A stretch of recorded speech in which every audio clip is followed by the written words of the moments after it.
ಅಂಕವನ್ನ Roman ಸಂಖ್ಯೆಯನ್ನು ಕೂಡಿಸೋದನ್ನು ನಾವು ನೋಡಿದ್ದೀವಿ ಇಲ್ಲಿ. ಈಗ ಇಲ್ಲಿ ಕೊಟ್ಟಿದ್ದಾರೆ ನೋಡಿ, ಗುಣಿಸೋದನ್ನು ಕೊಟ್ಟಿದ್ದಾರೆ. ಏನಂತ ಗುಣಲಬ್ಧವನ್ನು ಕಂಡುಹಿಡಿಯಲು ಪ್ರಯತ್ನಿಸಿ ಅಂತ ಕೇಳಿದ್ದಾರೆ. ಇದಿರೋದು ವಿ ಅಂತ ಹೇಳಿದ್ರೆ ಎಷ್ಟು? 5. 5 ಇಂಟು ಎಲ್ ಅಂತ ಹೇಳಿದ್ರೆ ಎಷ್ಟಾಗುತ್ತೆ? 50 ಆಗುತ್ತೆ. ಓಕೆ, 5 ಇಂಟು 50 ಈಗ ಎಷ್ಟಾಗುತ್ತೆ? 5 ಇಂಟು 50 ಅಂತ ಹೇಳಿದ ತಕ್ಷಣ 250 ಆಗುತ್ತೆ. 250 ಹೇಗೆ ಬರಿತೀರಾ? 200, 100, 100, 200 ಆಯಿತು. 50, 50 ಅಂತ ಹೇಳಿದ್ರೆ ಎಲ್ ಅಂತ ಬರಿತೀವಿ. ಓಕೆನಾ. ನೆಕ್ಸ್ಟ್ ಪ್ರಶ್ನೆ ಇಲ್ಲಿ ಕೇಳಿದ್ದಾರೆ, ಎಲ್ ಇಂಟು ಡಿ ಅಂತ ಕೇಳಿದ್ದಾರೆ.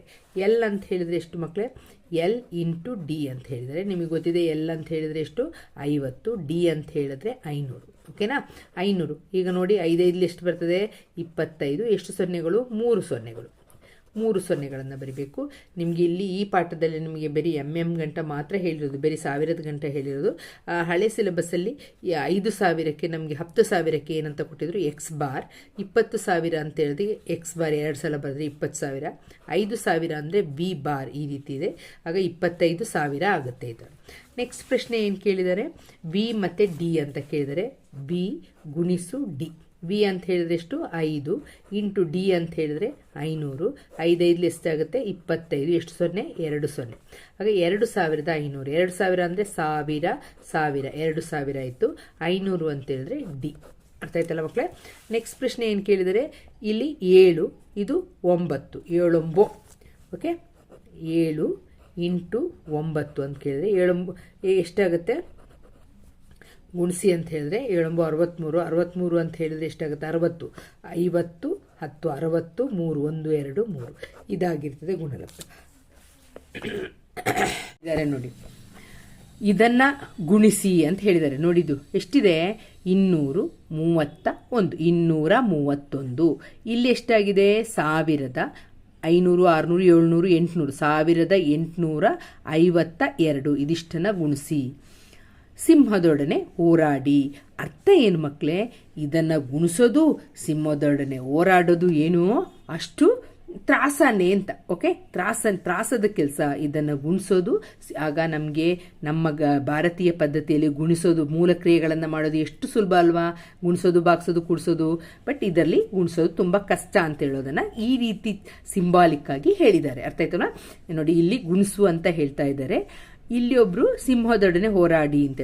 ಇಲ್ಲಿದ್ದವರೆಲ್ಲ ಇದು ಗುಣಿಸೋದು ತುಂಬಾ ಕಷ್ಟ. ಸಿಂಹದೊಡನೆ ಹೋರಾಡಿದ್ರು ಹೋರಾಡ್ತೀನಿ ಅಂತ ಇಲ್ಲಿ ನಿಂತವನು ಏನ್ ಮಾಡ್ತಾ ಇದ್ದಾನೆ? ಈ ಲೈನಿಗೆ ಹೋಗ್ತಾ ಇದ್ದಾನೆ.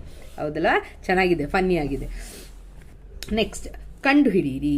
ಪೆಸಿಫಿಕ್ ದ್ವೀಪವೊಂದರಲ್ಲಿ ವಾಸಿಸುವ ಸ್ಥಳೀಯ ಜನರ ಗುಂಪು ವಿಭಿನ್ನ ವಸ್ತುಗಳನ್ನು ಎಣಿಸಲು ವಿಭಿನ್ನ ಸಂಖ್ಯೆಯ ಹೆಸರುಗಳನ್ನು ಬಳಸುತ್ತದೆ.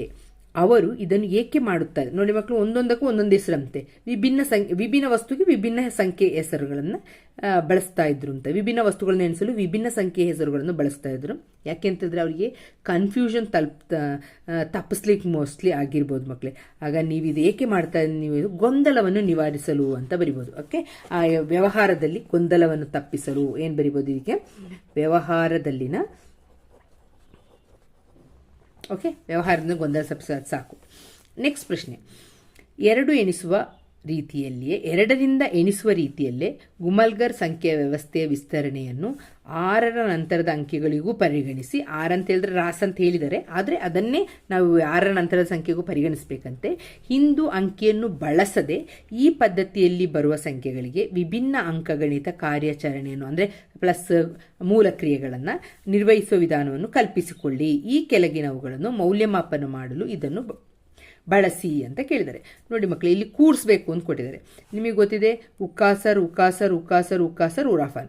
ಇಷ್ಟು ಉಕ್ಕಾಸರ್ ಅಂತ ಹೇಳಿದ ತಕ್ಷಣ ನಿಮ್ಗೆ ಎಷ್ಟಾಯ್ತು? 1, 2, 3, 4. ಇಲ್ಲಿ ಎಷ್ಟಿದೆ ನೋಡಿ? 1, 2, 3, 4, 5, 6, 7 ಉಕ್ಕಾಸರ್ ಇದೆ. 7 ಉಕ್ಕಾಸರ್ ಅಂತ ಹೇಳಿದ್ರೆ ಎಷ್ಟಾಯ್ತು? 7 14 ಆಯ್ತು. ಇಲ್ಲಿ ಉರಾಫನ್ 14, ಇಲ್ಲಿ 2 ಆಯ್ತು. ಇದು 1 ಅಂತ ಅರ್ಥ. ಉರಾಫನ್ ಅಂತ ಹೇಳಿದ್ರೆ ಏನರ್ಥ ಮಕ್ಕಳೇ? 1 ಅಂತ ಅರ್ಥ. ಇಲ್ಲೂ 1 ಆಗಿದೆ. ಆಗ 1 ಎಷ್ಟಾಯ್ತು? ಪುನಃ 2. ಆಗ ಎಷ್ಟು ಉಕ್ಕಾಸರ್ ಆಯ್ತು? 1, 2, 3, 4, 5, 6, 7. ಇದನ್ನ 2 ಸೇರಿಸಿ 8 ಉಕ್ಕಾಸರ್ನ ಬರಿಬೇಕು. ಇದಕ್ಕೆ ಉತ್ತರ ಏನು ಬರೀತೀರಾ? ಬರೇ ಉಕ್ಕಾಸರ್ ಅಂತ ಬರಿಬೇಕು. ಎಷ್ಟು ಸಲ ಬರಿಬೇಕು? ಮೊದಲನೇದಕ್ಕೆ ಉತ್ತರ ಕೂಡ್ಸೋದು ಅಂತ ಹೇಳಿದ ತಕ್ಷಣ ಅವ್ರ ಅಂಕಿಗಳನ್ನ ಬಳಸಬೇಡಿ ಅಂತ ಹೇಳ್ಬಿಟ್ಟಿದ್ದಾರೆ. ನಾವೇನ್ ಮಾಡ್ಬೇಕಾಗ್ತದೆ? ಎಲ್ಲ ಉಕ್ಕಾಸರನ್ನ ಬಳಸಬೇಕು. ಏನಂತ ಬರಿಬೇಕು? 8 ಸಲ ಉಕ್ಕಾಸರ್ ಬರಿಬೇಕು. ಉಕ್ಕಾಸರ್ ಬರೀಬೇಕು. 1 2 3 4 5 6 7 8 ಸಲ ಬರೆದ್ರೆ ಅದರದ್ದು ಉತ್ತರ. ಅರ್ಥ ಆಯ್ತಲ್ಲ ಮಕ್ಕಳೇ? ನೆಕ್ಸ್ಟ್ 2ನೇ ಪ್ರಶ್ನೆ ಬಂದು ಏನು ಕೇಳಿದ್ದಾರೆ ಅಂತ ಹೇಳಿದ್ರೆ, ಉಕಾಸರ್ ಉಕಾಸರ್ ಉಕಾಸರ್ ಉಕಾಸರ್ ಉರಾಫನ್ ನಿಂದ ಏನನ್ನ ಕಳಿಬೇಕು? ಉಕಾಸರ್ ಉಕಾಸರ್ ಉಕಾಸರ್. ಆಗ 2 4 6 8 8ರಿಂದ ಇಲ್ಲಿ ಉಕಾಸರ್ ಉಕಾಸರ್ 3 ಉಕಾಸರ್ನ ಕಳೆದ್ರೆ ಇಲ್ಲಿ ನಮ್ಗೆ ಉಳ್ಕೊಳ್ಳೋದು ಎಷ್ಟು ಉಕಾಸರ್ ಮಕ್ಕಳೇ? 1 ಉಕಾಸರ್. ಉಕಾಸರ್ ಮತ್ತು ಉರಾಫನ್ ಉಳ್ಕೊಳ್ತದೆ. ಉಕಾಸರ್ ಮತ್ತು ಉರಾಫನ್ ಉಳಿದ್ರೆ ಎಷ್ಟು ಆನ್ಸರ್ ಅದನ್ನೇ ಬರೆದ್ರೆ ಆಯ್ತು ಮಕ್ಕಳೇ. ಮೈನಸ್ ಮಾಡೋದು ಈಸಿ. ಈ ಉಕಾಸರಿಗೆ ಈ ಉಕಾಸರ್ ಹೋಯ್ತು, ಈ ಉಕಾಸರಿಗೆ ಈ ಉಕಾಸರ್ ಹೋಗುತ್ತೆ, ಈ ಉಕಾಸರಿಗೆ ಈ ಉಕಾಸರ್ ಹೋಯ್ತು, ಉಳ್ಕೊಳ್ಳೋದು ಉಕಾಸರ್ ಉರಾಫನ್. ಅರ್ಥ ಆಯ್ತಲ್ಲ? 3 ಉಳ್ಕೊಳ್ತದೆ ನೋಡಿ. 2 4 6 8 9 9ರಿಂದ ಇದನ್ನು ನಾವು ಅಂಕಿಯಲ್ಲೂ ನೋಡ್ಕೊಂಡು ನಾವು ತಪ್ಪಾಗಬಾರ್ದಲ್ವಾ? ಅದಕ್ಕೆ ಇದು ನಿಮಗೆ ನೀವು ಮಾತ್ರ ನಿಮಗೆ ನಿಮ್ಮ ರೆಫರೆನ್ಸಿಗೆ ಮಾಡೋದು. 9 ಮೈನಸ್ ಇಲ್ಲಿರುವ ಕಸರು ಎಲ್ಲವೂ ಉಕಾಸರ್ ಇದೆ, ಆಗ 6 ಆಗುತ್ತೆ. 9ರಿಂದ 6 ಕಳೆದ್ರೆ ಎಷ್ಟು? 3. ನಮ್ಗೆ ಇಲ್ಲಿ ಬಂದಿದ್ದು 3 ತಾನೆ. ಈ ಉಕಾಸರಿಗೆ ಈ ಉಕಾಸರ್ ಹೋಯ್ತು, ಈ ಉಕಾಸರಿಗೆ ಈ ಉಕಾಸರ್ ಹೋಯ್ತು, ಈ ಉಕಾಸರಿಗೆ ಈ ಉಕಾಸರ್ ಹೋಯ್ತು, ಉಳ್ಕೊಳ್ಳೋದೇನು? ಉಕಾಸರ್ ಮತ್ತೆ ಉರಾಫನ್. ಆಗ ಆನ್ಸರ್ ಏನು 2ನೇದಕ್ಕೆ? ಉಕಾಸರ್ ಉರಾಫನ್. ಸಾರಿ, ಉರಾಫನ್ ಅಲ್ಲ, ಉರಾಪಾನ್. ಉರಾಪಾನ್. ನೆಕ್ಸ್ಟ್ ಒನ್, ಉಕಾಸರ್ ಉಕಾಸರ್ ಉಕಾಸರ್ ಉಕಾಸರ್ ಉರಾಪಾನ್ ಮತ್ತು ಗುಣಿಸು ಉಕಾಸರ್ ಉಕಾಸರ್ ಅಂತ. ಅಂದರೆ ಎಷ್ಟಾಗಿದೆ? 2 2 4 6 8. ಅಂದರೆ ಅರ್ಥ ಏನಂತ ಹೇಳಿದ್ರೆ ಮಕ್ಕಳೇ, ಇದನ್ನೇ ನಾವು ಗುಣಿಸುವಾಗ ನಾವು ಕಡ್ಡಿಗಳನ್ನು ತಗೊಂಡು ಗುಣಿಸುವ ತಿಳಿಯೋದು. ಅರ್ಥ ಮಾಡ್ಕೊಳ್ಳಿ ಮಕ್ಕಳೇ. ಉಕಾಸರ್ ಇದನ್ನು ಕೊಟ್ಟಿದೆಯಲ್ಲ, ಫಸ್ಟ್ ನಾವು ಉಕಾಸರ್ನ ಬರಿತೀರ. ಉಕಾಸರ್ ಅಂತ ಹೇಳಿದ್ರೆ ಎಷ್ಟು ಸಲ ಬರಿಬೇಕು? 2 ಸಲ ಬರಿಬೇಕು ಅಲ್ವಾ? ಇದು ಉಕಾಸರ್ ಅಂತ ಹೇಳಿದ್ರೆ ಏನರ್ಥ? 2 ಅಂತ ಅರ್ಥ. ಆಗ ಇದ್ರ ಜೊತೆ ಗುಣಿಸ್ತೆ ಅಂತ ಹೇಳಿದ್ರೆ ಇದನ್ನು ಎಷ್ಟು ಸಲ ಬರಿತೀನೋ? ಫಸ್ಟ್ ಬರೀತಿಗೆ 2 ಸಲ ಬರಿಬೇಕು. ಆಮೇಲೆ ಪ್ಲಸ್ ಪುನಃ ಇದರಿಂದ ಗುಣಿಸ್ತೀನಿ ಅಂದರೆ ಇದನ್ನು ಎಷ್ಟು ಸಲ ಬರಿಬೇಕು? ಪುನಃ 2 ಸಲ ಬರಿಬೇಕು. ಅರ್ಥ ಆಯ್ತಲ್ಲ ಮಕ್ಕಳೇ? ಉಕಾಸರ್ ಅಂತ ಹೇಳಿದ್ರೆ 2, ಇಲ್ಲೂ ಉಕಾಸರ್ ಇರೋದು. ಆಗ ಇದನ್ನು ಗುಣಿಸೋದು ಅಂತ ಹೇಳಿದ್ರೆ ಉಕಾಸರ್ ಅಂತ ಹೇಳಿದ್ರೆ ಇಲ್ಲಿಂದ ಇಲ್ಲಿ ತನಕ ಎಷ್ಟು ಸಲ ಬರಿಬೇಕು ನಾನು? 2 ಸಲ ಬರಿಬೇಕು. ಉಕಾಸರ್ ಅಂತ ಹೇಳಿದ್ರೆ ಅರ್ಥ 2 ಅಂತಲ್ವಾ? ಇಲ್ಲಿ ಇನ್ನೊಂದು ಸಲ ಉಕಾಸರ್ ಅಂತ ಹೇಳಿದ್ರೆ ಪುನಃ ಇದು ಏನು ಬರ್ದಿದ್ದೀರೋ ಅದನ್ನು ಪುನಃ 2 ಸಲ ಬರಿತೀರಾ. ಆಗ ನಿಮಗೆ 2 2 ಎಷ್ಟಾಯಿತು? 4 4 36 ಬರಬೇಕು ಉತ್ತರ. ಈಗ ಬರಿಬೇಕಾಗಿರೋದು ಇದನ್ನು ಎಷ್ಟು ಸಲ ಬರಿಬೇಕು? ಫಸ್ಟ್ ನಾನು ಇದರಿಂದ ಉಕಾಸರಿಂದ ಗುಣಿಸ್ತಾ ಇದ್ದೀನಿ ಅಂತ ಹೇಳಿದ್ರೆ ಇದನ್ನೇ 2 ಸಲ ಬರಿಬೇಕು. ಬರೀರಿ.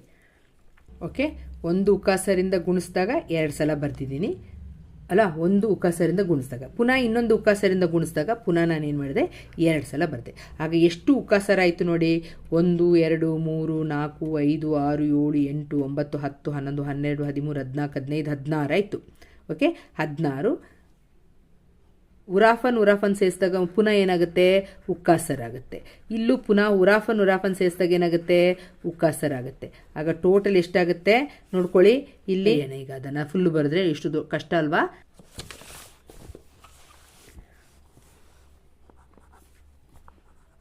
ಇದನ್ನು ನಮ್ಗೆ ಏನಂತ ಅರ್ಥ ಅಂತ ಹೇಳಿದ್ರೆ ಮಕ್ಕಳು 2 4 6 8 10 12 14 16 ಅಲ್ವಾ? 16ನ್ನು ಎಷ್ಟಿಂದ ಭಾಗಿಸ್ಬೇಕು? ಉಕಾಸರ್ 2 ಉಕಾಸರ್ ಅದನ್ನು 4ರಿಂದ ಭಾಗಿಸ್ಬೇಕು. ಎಷ್ಟು ಬರ್ತದೆ?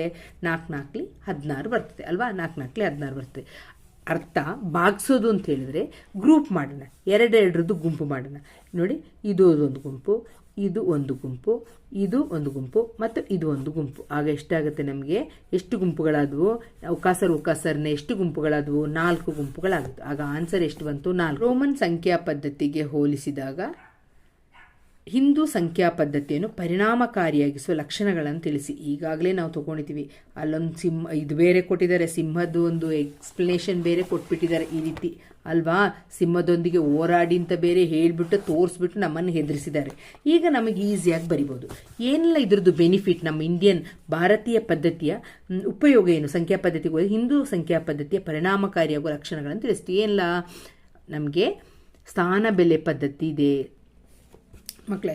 ನಮ್ದು ಏನಂತ ಸ್ಥಾನ ಬೆಲೆ ಪದ್ಧತಿ ಹಿಂದೂ ಸಂಖ್ಯಾ ಪದ್ಧತಿಯ ಒಂದು ಮೈಲುಗಲ್ಲು. ಇದು ಅದೇ ಹೇಗೆ ಡಿಫ್ರೆಂಟ್ ಆಗಿದೆ ಅದರಿಂದ ಅಂತ ಹೇಳಿದೆ ನೋಡಿ ಮಕ್ಕಳೇ. ನಮ್ಮದರಲ್ಲಿ ಇದರಲ್ಲಿ 6 3 9 ಅಂತ ಇದ್ರೆ ಸ್ಥಾನ ಬೆಲೆಗೆ ಅನುಗುಣವಾಗಿ ನಾವು ಹೇಳ್ತೀವಿ. ಇದು ಬಿಡಿ, ಇದು 10, ಇದು 100. ಇದನ್ನೇ 639 ಬರಿತೀನಿ. DC 2 ಸೇರ್ಬಿಟ್ಟು 639. ಇದಕ್ಕೆ ಸ್ಥಾನ ಬೆಲೆ ಕೊಡ್ಲಿಕ್ಕಾಗುತ್ತೆ ನಿಮಗೆ?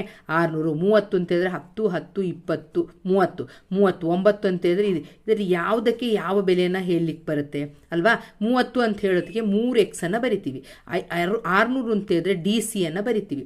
ಆದ್ದರಿಂದ ಇಲ್ಲಿ ಸ್ಥಾನ ಬೆಲೆಯನ್ನು ನಮಗೆ ಸರಿಯಾಗಿ ಹೇಳಲಿಕ್ಕೆ ಬರೋಲ್ಲ. ಓಕೆನಾ. ನೆಕ್ಸ್ಟ್ ಶೂನ್ಯತೆ. ಇದರಲ್ಲಿ ರೋಮನ್ ಸಂಖ್ಯೆಯಲ್ಲಿ 0 ಅಂತ ಇಲ್ಲೇ ಇಲ್ಲ. ನಾವು 7000 ಹೀಗೆ ಬರಿತೀವಿ. ಅವರು 7,000 ಅಂತ ಬರಿಬೇಕಾದ್ರೆ 5,000ಕ್ಕೆ ಅವರಿಗೆ ಬಿ ಬಾರ್ ಅಂತ ಬರೆದು ಅದ್ರ ಮುಂದೆ 5,000 ಸೊನ್ನೆಯ ಪ್ರಯೋಗನೇ ಇಲ್ಲ. ಓಕೆ, 5,000 6,000 7,000 ಅಂತ ಬರೀತಾರೆ. ಈ ಪ್ರಯೋಗನೇ ಸೊನ್ನೆಯ ಪ್ರಯೋಗ ಇಲ್ಲ. ಮೂಲ ಕ್ರಿಯೆ ನೋಡಿ, ಈಗಲೇ ಅಲ್ಲಿ ತೋರಿಸಿದ್ದಾರೆ ಏನಂತ. ಸಿಂಹದೊಳಗೆ ಹೋಗೋದು, ಸಿಂಹದ ಜೊತೆ ಜಗಳ ಮಾಡೋದು ಒಂದೇ, ಇದು ರೋಮನ್ ಸಂಖ್ಯೆನ ಗುಣಿಸೋದು ಒಂದೇ. ಅಷ್ಟು ಕಷ್ಟ ಇದೆ ಅಂತ ಹೇಳೋದನ್ನು ಅವರು ನಮಗೆ ಸಾಂಕೇತಿಕವಾಗಿ ತೋರಿಸಿದ್ದಾರೆ. ಆದ್ದರಿಂದ ನಮ್ಮ ಮೂಲ ಕ್ರಿಯೆಯನ್ನು ಹಿಂದೂ ಸಂಖ್ಯಾ ಪದ್ಧತಿಯಲ್ಲಿ ಸುಲಭವಾಗಿ ಮಾಡಬಹುದು ಅಂತ ಇದು ನಮ್ಮ ಬೆನಿಫಿಟ್. ಓಕೆ, ನೆಕ್ಸ್ಟ್ ಪ್ರಶ್ನೆ ಏನಂತ ಕೇಳಿದ್ದಾರೆ ಅಂತ ಹೇಳಿದ್ರೆ, ಈ ವಿಭಾಗದಲ್ಲಿ ಚರ್ಚಿಸಿದ ಆಲೋಚನೆಗಳನ್ನು ಬಳಸಿಕೊಂಡು ನೀವು ಮೊದಲು ಮಾಡಿರಬಹುದಾದ ಸಂಖ್ಯಾ ಪದ್ಧತಿಯನ್ನು ಪರಿಷ್ಕರಿಸಲು ಪ್ರಯತ್ನಿಸಿ. ಹೌದು, ನಾವು ಮೊದಲನೇ ಒಂದು ಎಕ್ಸಸೈಸಲ್ಲಿ ಏನಂತ ಮಾಡಿದ್ವಿ, ನಾವು ಚುಕ್ಕಿಯನ್ನು ತೊಗೊಂಡ್ವಿ. ಚುಕ್ಕಿಯನ್ನು ತೊಗೊಂಡ್ರೆ ಈ 1000 2,000 ಎಲ್ಲ ಬರೆಯೋಕ್ಕೆ ಎಷ್ಟು ಕಷ್ಟ ಆಗುತ್ತಲ್ವ. ಅದಕ್ಕೆ ನಾವು ಬೇರೆ ಯಾವುದಾದ್ರೂ 1ಕ್ಕೆ 1 ಅಂತ ತೊಗೊಳ್ಳೋಣ, 2ಕ್ಕೆ 2, 3ಕ್ಕೆ 3, 4 ಬಂದಾಗ ರೋಮನ್ ಲೆಟರ್ ಬೇಡ, 4 ಅಂತ ಬಂದಾಗ ನಾವೇನಾದ್ರು ತೊಗೊಳ್ಳೋಣ. ಯಾವ ತೊಗೊಳ್ಳೋಣ, 4ನ್ನು 4 ಅಂತ ಈ ರೀತಿ ತೊಗೊಂಡಾಗ ನಾವು ಕೊಟ್ಟಿರೋದು ಸ್ಟಾರ್ ಆಗ ಕೊಟ್ಟಿರೋದು ಚುಕ್ಕಿಯಾಗಿತ್ತು. ಚುಕ್ಕಿಯ ಬದಲು ಇಲ್ಲಿ ಏನು ಮಾಡ್ತಾ ಇದ್ದೀನಿ, ನಾನು ಲೈನನ್ನು ಹಾಕಿ ಮಾಡ್ತೀನಿ. 4, 5 ಬಂದಾಗ 5ಕ್ಕೆ ನಾವೊಂದು ಸ್ಟಾರ್ ತಾನೇ ಇಟ್ಟಿದ್ದು, ಸ್ಟಾರನ್ನು. ಓಕೆ, 6, 7ಕ್ಕೆ 7 ರೋಮನ್ ಲೆಟರ್ ಥರನೇ ಮಾಡ್ತಾ ಇದ್ದೀನಿ. ಬಟ್ 5 ಬದಲಿಗೆ ನಾನು ಏನು ಮಾಡಿದ್ದೀನಿ 8. ಇಲ್ಲಿ 4ಕ್ಕೆ 4 ತೊಗೊಂಡಿದ್ದೀನಿ. ಅಲ್ಲಿ ರೋಮನ್ ನಂಬರ್ಲಿ 3ಕ್ಕಿಂತ ಜಾಸ್ತಿ ಹೋಗಂಗಿಲ್ಲ. ಇಲ್ಲಿ ನಾನು 8, 9 ಅಂತ ಹೇಳಿದ್ರೆ ಸ್ವಸ್ತಿಕ್ ಹಾಕಿ 9, 10ನ್ನು ಬೇರೊಂದು ಇದನ್ನು ಕೊಟ್ಕೊಳ್ಳೋಣ. ಏನು ಕೊಟ್ಕೊಳ್ತೀರಾ, ತ್ರಿಭುಜವನ್ನು ಕೊಡೋಣ. ಓಕೆ, ತ್ರಿಭುಜವನ್ನು ಕೊಡೋಣ. 10ಕ್ಕೆ ತ್ರಿಭುಜ. ಈಗ 20 ಅಂತ ಹೇಳಿದ್ರೆ ಏನು ಬರಿತೀರಾ, 20 ಅಂತ ಹೇಳಿದ್ರೆ 2 ತ್ರಿಭುಜ ಬರಿತೀರಾ. 30 ಅಂತ ಹೇಳಿದ್ರೆ 3 ತ್ರಿಭುಜ ಬರಿತೀರಾ. ಓಕೆ, 40 ಅಂತ ಹೇಳಿದ್ರೆ 4 ತ್ರಿಭುಜ ಬರಿತೀರಾ. 40. 50ಕ್ಕೆ ನಾವೇನು ಮಾಡೋಣ, ಚೌಕ ಹಾಕ್ಕೊಳ್ಳೋಣ. ಓಕೆ, 50ಕ್ಕೆ ಚೌಕ. 60 ಅಂದರೆ ಚೌಕಕ್ಕೆ ಮುಂದೆ ಒಂದು ಇದು ಹಾಕ್ಕೊಂಡ್ರೆ 60 ಅಂತ. ಈ ರೀತಿ, ಅಥವಾ ನೀವು ಬೇರೆ ಬೇರೆ ನಂಬರ್ ಕೊಡೋದಾದರೂ ಮಾಡ್ಕೋಬೋದು. ಓಕೆ, 60, 70, 80 ಈ ರೀತಿ ಮಾಡ್ಕೊಂಡು ಹೋಗೋಣ. ಓಕೆ, ನೀವು ಏನಾದರೂ ಕೊಡಿ ಅಂತ ಹೇಳಿದರೆ ನೀವೇನು ಮಾಡಿದ್ದೀರಾ ಅಂತ ನನಗೆ ಗೊತ್ತಿಲ್ಲ, ನೀವು ಅದನ್ನು ಸ್ವಲ್ಪ ರಿವೈಸ್ಡ್ ಮಾಡಿ ಇಲ್ಲಿ ಬರೀರಿ. ಈಗ ನಾನು 60 ಆಯಿತು, 70 ಅಂತ ಹೇಳಿದ್ರೆ 70, 80, 90. 90 ಆಯಿತು. 100ಕ್ಕೆ ಇದು ಚೌಕ ಇರೋದ್ರಿಂದ ನಾವೇನು ಮಾಡೋಣ, ಪಂಚಭುಜ ಬರೆಯೋಣ. ಓಕೆ, ಇಲ್ಲಿ 4 ಭುಜಗಳು, ಇದಕ್ಕೆ 5 ಭುಜ. 5 ಭುಜ ಬಂದಾಗ ಏನಾಯಿತು, 100 ಆಯಿತು. ಓಕೆನಾ. ನೆಕ್ಸ್ಟ್ ಹಾಗೆ 110, 100, 200 ಅಂತ ಬಂದಾಗ ಪಂಚಭುಜ ಎಷ್ಟು ಸಲ ಬರೆಯೋಣ, 2 ಸಲ ಬರೆಯೋಣ. ಓಕೆ, 100 ಇದು 200, 1 2 3 4 5 ಪಂಚಭುಜವನ್ನು 2 ಸಲ ಬರೆಯೋದು. ಆ ರೀತಿ ನೀವು ಇದೇ ಥರ ನೀವು ಕಂಟಿನ್ಯೂ ಮಾಡ್ಕೊಂಡು ಹೋಗಿ. ಅರ್ಥ ಆಗಿದೆ ಅಂತ ತಿಳ್ಕೊಳ್ತೀನಿ. ಲೈಕ್ ಮಾಡಿ, ಶೇರ್ ಮಾಡಿ.